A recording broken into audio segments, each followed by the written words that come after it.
ಇತ್ತೀಚಿನ ದಿನಗಳಲ್ಲಿ LPG price hike ಆಗಿರುವುದರಿಂದ ಅಥವಾ ಹೈಕ್ ಆಗಬಹುದು ಅಂತ ಡಿಸ್ಕಷನ್ಸ್ ಇರೋದ್ರಿಂದ ಸುಮಾರು ಸೈಬರ್ ಕ್ರಿಮಿನಲ್ಸ್ ಇದನ್ನು ಬಳಸಿಕೊಂಡು ಸೈಬರ್ ಕ್ರೈಮ್ ಮಾಡುವಂಥದ್ದು ನಮಗೆ ಕಂಡು ಬಂದಿದೆ. ನಿನ್ನೆ ಅಷ್ಟೇ ಉಡುಪಿ ಜಿಲ್ಲೆಯಲ್ಲಿ ಸಂತೆಕಟ್ಟೆ ಮೂಲದವರೊಬ್ಬರು ಸೀನಿಯರ್ ಸಿಟಿಸನ್, ಅವರಿಗೆ ಮಹಾನಗರ ಗ್ಯಾಸ್ ಕಂಪನಿ ಅಂತ ಹೇಳಿ ಮುಂಬೈಯಿಂದ ಕಾಲ್ ಬಂದು ನಿಮ್ಮದು KYC ಅಪ್ಡೇಟ್ ಮಾಡಬೇಕು ಅಂತೇಳಿ ಅವರ ವಾಟ್ಸಾಪಿಗೆ ಒಂದು APK ಫೈಲ್ ಕಳಿಸ್ತಾರೆ.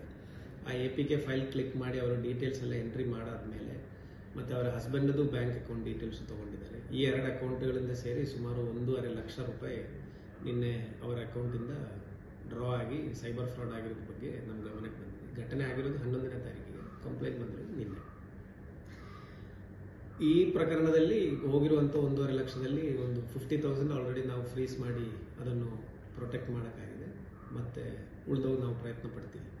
ಆದರೆ ಈ ಒಂದು ಹಿನ್ನೆಲೆಯಲ್ಲಿ ಇದೇ ರೀತಿ ಇವತ್ತು ಸಹ ಇನ್ನೊಂದು ಪ್ರಕರಣ ಆಗಿದೆ ಅಂತ ನಮಗೆ ಮಾಹಿತಿ ಬಂದಿದೆ. ಅದರಲ್ಲಿ ಸುಮಾರು 6.5 ಲಕ್ಷ ಇನ್ನೊಬ್ಬ ವ್ಯಕ್ತಿ ಇದೇ ರೀತಿಯಲ್ಲಿ .APK ಫೈಲ್ ಡೌನ್ಲೋಡ್ ಮಾಡಿ ಕಳ್ಕೊಂಡಿದ್ದಾರೆ ಅಂತ ನನಗೆ ಮಾಹಿತಿ ಬಂದಿದೆ.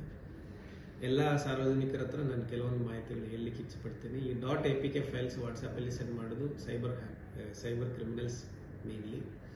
ಅವರು ಅಲ್ಲದೆ ಬೇರೆ ಯಾರು ಈ ಥರ .APK ಫೈಲ್ಸ್ ನಿಮಗೆ ಕಳಿಸಿ ಡೌನ್ಲೋಡ್ ಮಾಡೋಕ್ಕೆ ಕೇಳಲ್ಲ. ಒಂದನೇ ವಿಚಾರ.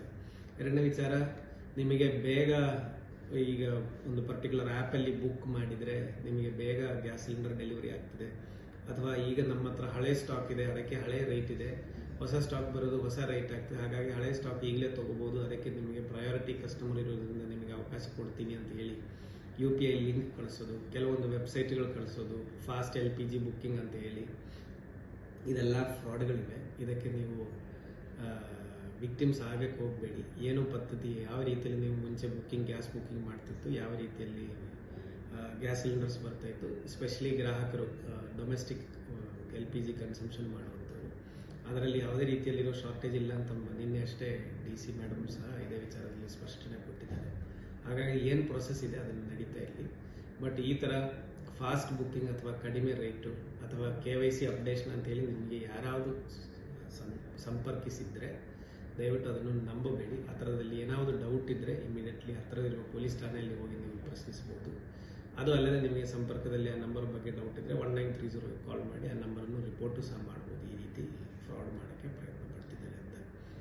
ಒಂದು ವೇಳೆ ಫ್ರಾಡ್ ಆಗಿದ್ದರೆ ದಯವಿಟ್ಟು ಕೂಡಲೇ ಪೊಲೀಸ್ ಠಾಣೆಗೆ ಬನ್ನಿ. ಅದೇ ರೀತಿ 1930 ಕಾಲ್ ಮಾಡಿ ಇಮಿಡಿಯೇಟ್ಲಿ ಅಕೌಂಟ್ ಫ್ರೀಸ್ ಮಾಡಿಸಿದರೆ ಅಟ್ಲೀಸ್ಟ್ ನಿಮ್ಮಿಂದ ಕಳ್ಕೊಂಡಿರೋ ದುಡ್ಡಲ್ಲಿ ಒಂದು ಹೆಚ್ಚಿನ ಅಮೌಂಟ್ ನಾವು ರಿಕವರಿ ಮಾಡಿ ನಿಮಗೆ ವಾಪಸ್ ಕೊಡಲಿಕ್ಕೆ ಆಗ್ತದೆ. ಧನ್ಯವಾದ.